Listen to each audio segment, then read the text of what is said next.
தனா தண்ணி இருக்கு. இன்றைக்கி நம்ம சேனலில் என்ன பார்க்க போகிறோம்னா, நாளைக்கு திருவாதிரை, இன்றைக்கி ஒரு களி கிண்டிலாம் வாங்கணும். இப்போ அதுக்கு தேவையான பொருளெல்லாம் காமிச்சிடுறேன்.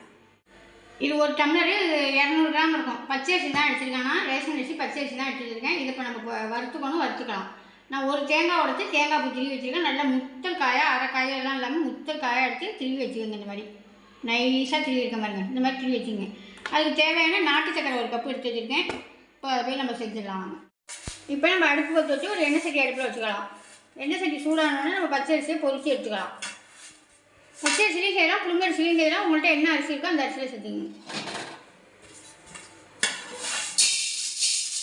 நான் நல்லா கல் மண்ணெல்லாம் பார்த்துட்டு எடுத்து வச்சுருக்கேன்.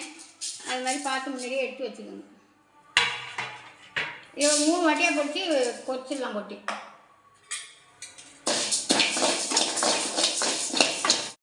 இந்த மாதிரி கலர் மாறிடாமல் நம்ம பொரிச்சு எடுத்துக்கலாம்.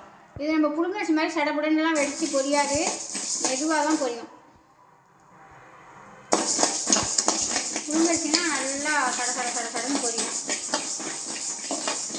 இப்போ எல்லாத்தையும் பொரிச்சு எடுத்தாச்சு. இதை ஒரு பிளேட்டில் மாற்றி வச்சுட்டு நம்ம ஆறினோடனே மிக்சியில் போட்டு பொடி பண்ணிக்கலாம். இங்கே பாருங்கள், நான் எப்படி அரைச்சிக்கணும். ரவா மாதிரி இருக்கா, இந்த மாதிரி நுணுக்கிட்டிங்கன்னா போதும். இது அப்படியே இருக்கட்டும். இந்த மாதிரி ஒரு பாத்திரத்தில் தண்ணியை வச்சுக்கிட்டு, இந்த நாட்டு சக்கரை கொஞ்சம் நமக்கு இனிப்பே தூக்கி கொடுக்காது. அதனால ஒரு வச்சு நம்ம வெல்லம் உடச்சி வச்சுருக்கோம், அதை சேர்த்துக்குவோம்.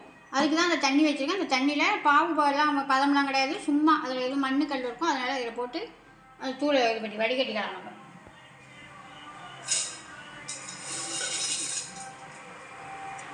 இங்கே பாருங்கள், நான் உடச்சி வச்சுருக்கேன். இதை சேர்த்துக்குவோம். அதோடய நம்ம இது கரைஞ்சி வெள்ளம் கரைஞ்சதுக்கு கூட நாட்டு சக்கரையும் அதில் கொண்டு நம்ம வடிகட்டிக்கலாம். நாட்டு சக்கரை எடுத்து வச்சுருக்கோமா, அதையும் அதில் சேர்த்துருவோம். சேர்த்து கரையை விட்டு நம்ம எடுத்து ஆற விட்டு அதில் சேர்த்துக்கலாம் மாவு. இப்போ எண்ணெய் சட்டி வச்சோமா, எண்ணெய் சட்டி சூடாகிடுச்சு. நம்ம கொஞ்சமாக நெய் ஊற்றி முந்திரி பருப்பை வறுத்து எடுத்துக்கலாம்.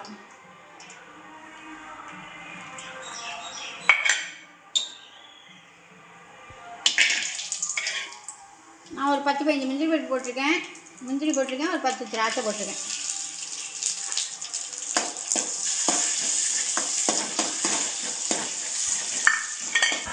இப்போ நம்ம இதை பொரிச்சு அடிக்கலாம். இப்போ நாட்டு சக்கரையும் வெல்லமும் கரைச்சி வச்சுருக்கோமா, அதை ஊற்றிக்கலாம். வச்சு நல்லா சூடாகிட்டாது. அப்படி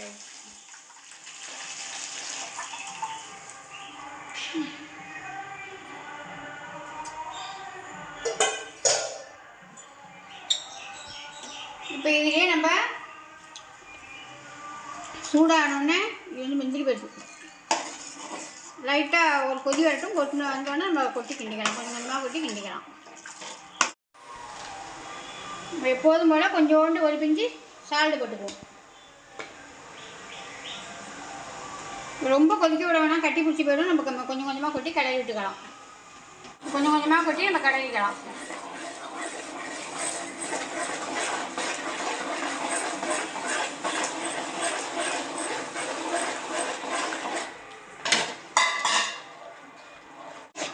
நம்ம இப்போ தண்ணி கரெக்டாக ஊற்றிருக்கோம். தண்ணி பத்தாது போல் இருந்ததுன்னா சில அரிசி கொஞ்சம் தண்ணி கூட இருக்கும், சில அரிசி தண்ணி கம்மியாகும். நம்ம பக்கத்தில் அடுப்பில் கொஞ்சோண்டு வெந்நீர் வச்சுக்குவோம். பத்தல்னா அதை சேர்த்துக்கலாம். நெய் வாசமா இருக்கு.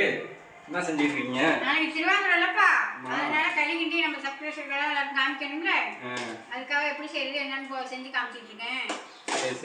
நாளைக்கு வேணா நம்ம கொஞ்சம் செஞ்சுக்கலாம். இன்னைக்கு எல்லாருக்கும் செஞ்சு காமிக்கணும்னு செஞ்சுட்டு இருக்கேன். சரி, நான் குளிச்சுட்டு சாமி கும்பிட்டு வரேன். இப்போ நம்ம சாமி கழிச்சு சாமி கும்பிட்டுடலாம். கிண்ணு இது மாதிரி இருக்கிறத நம்ம என்ன செய்யணும்னா, கரெக்டாக நான் வச்ச தண்ணி இப்போ கரெக்டாக இருக்குது எனக்கு. இதை இப்போ நம்ம சிம்மில் வச்சுட்டு அடுப்பை மூடி வச்சு கிண்டினோம்னா தான் அது நல்லா வேகும். அடுப்பை ஃபுல்லாக வச்சுட்டு கிண்டிக்கிட்டே இருந்தோம்னா வேகாது.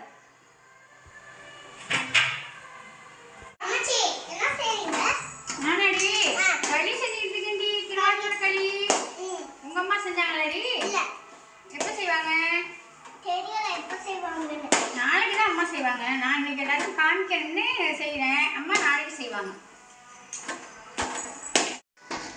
இப்போ களி இந்த அளவுக்கு எப்படி ரெடி ஆகிருக்கு பாருங்கள்.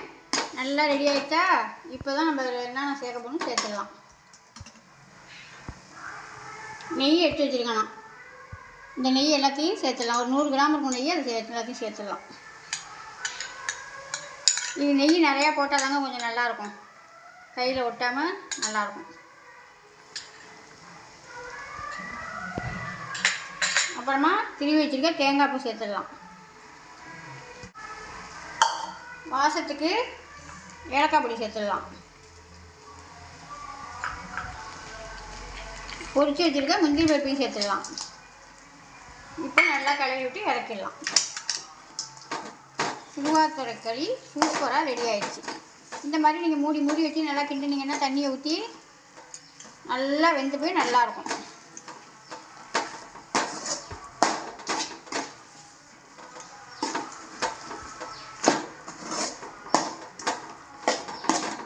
இந்த மாதிரி நெய் ஊற்றி நல்லா கிண்டி கொடுத்தோம்னா பிள்ளைங்க எல்லாருமே நல்லா சாப்பிடுவாங்க.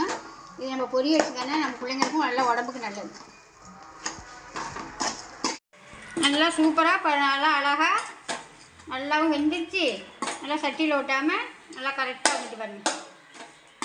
அவ்வளோதான். இப்போ அடுப்பு ஆஃப் பண்ணிவிட்டு நம்ம இறக்கலாம். அவ்வளோதான் சிறுவாத்துறை களி. எவ்வளோ அருமையாக ரெடி பண்ணியிருக்க பாருங்கள். இதே மாதிரி பார்த்து நீங்களும் செய்யுங்க.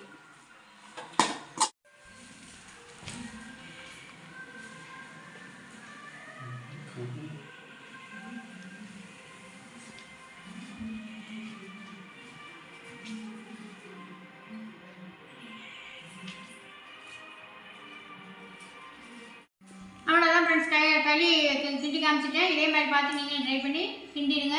நீங்கள் பச்சரிசி வேணாலும் செஞ்சுக்கலாம், புழுங்கரிசி வேணாலும் செஞ்சுக்கலாம். இதில் தான் செய்யணும்னு ஒன்றும் கிடையாது. எந்த அரிசியில் செஞ்சீங்கன்னாலுமே நல்லாயிருக்கும். இந்த வீடியோ பிடிச்சிருந்தா ஒரு லைக் பண்ணுங்கள், ஃப்ரெண்டுக்கெல்லாம் ஷேர் பண்ணுங்கள், மறந்துடாமல் ஒரு சர்ப்ரைஸ் பண்ணுங்கள், ஒரு லைக்காகவும் பண்ணுங்கள். பாய்.